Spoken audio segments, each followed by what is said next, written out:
Hey everyone, this is Chris at Cryptocurrent, and in today's video I'm going to be going over stop losses. I'm going to kind of explain what they are, why we need them, and where to place them more or less. A good idea, at least where I place mine. So pretty much what a stop loss is a safety net that catches you from losing more money than you'd like to. Right? So let's say for example I buy a certain asset at $20,000, let's say Bitcoin. And I tell myself, all right, I don't want to lose more than 10% on this trade. So what I can go ahead and do is calculate what 10% loss is on Bitcoin at the price of 20,000, which is 18,000, and I'll go ahead and place a stop loss at 18,000.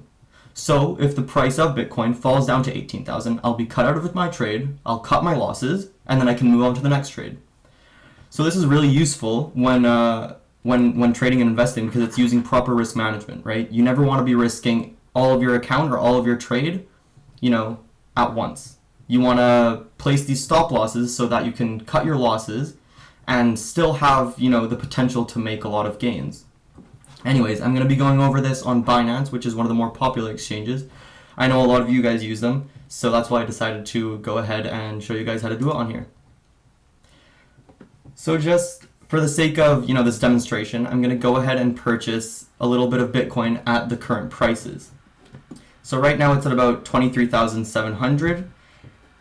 I'm going to come on the market here and just, pick some up at these levels. All right. So now that I have my Bitcoin, I'm going to determine where I would maybe want to place a stop loss. So typically you want to place a stop loss, at or below key support levels or key psychological levels. And by psychological, I mean big even numbers, like 20,000 or 15,000, 16,000, big whole numbers that everyone's looking at. Usually you want to place them a little bit below that. And then also with that in mind, you want to place them at the support levels, because if the price drops down to a support level, odds are it'll bounce back off of it. So you want to place your stop losses slightly below those levels. So here, for example, I'm going to decide, this was the recent local low, this wick down here, and if it falls below that, I want to sell my Bitcoin and cut my losses. So what I'll do is I'll come down here to this little sell area, I'll go ahead and click the stop limit, and under stop, I'll place the number, that this line is at. So here it's 21,770. I'll just go ahead and put that in. So 21,770. And your limit order, this little bar down here, is the price you'll actually be filled in at, right? So that's a little confusing for some people. So the stop is kind of like the trigger. It tells the exchange, hey, the price is down at these levels, there's an order out on the market, watch out. And then the limit is the order that will actually be filled if it falls down to that price. So for the limit, typically you want to put it a little bit below the stop, right? So I'm going to go ahead and place it at 21,700. Just $70 below that. And I'll go ahead and place all of the Bitcoin I just purchased. Make sure all those things, are the values you want them to be, and just like that, you'll have this stop loss placed. Sometimes, depending on if you're using the original or trading view, chart, it'll show you. But here I'm using the trading view one, and it will show you, right here is where my stop loss is.